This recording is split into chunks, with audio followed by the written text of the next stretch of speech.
Hi St. Louisans, this is Dana from Salvation Army, and I wanted to let you know about a contest we have going on right now with St. Louis Patch to figure out who in the community is doing the most good as a volunteer.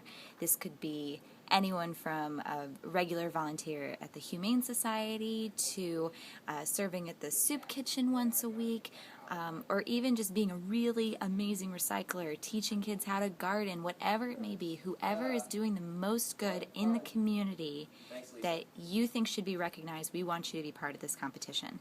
So how it's working is that we're working with Patch so that you make your nominations for whoever you want to participate at the link below by October 15th. Let us know why that they are amazing, why they're doing the most good, as well as provide some videos or photos to show this person and showcase why that they are as amazing as you say they are.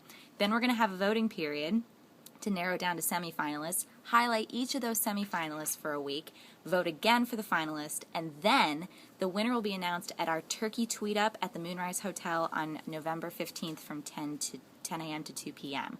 So we want everybody involved. This can be from any organization, but because the Salvation Army is doing the most good, we want to make sure that the people that are out there in the community at the grassroots level that are rocking it are getting recognition that they're doing the most good as well. So vote, nominate, all of those good things, and we'll keep you posted.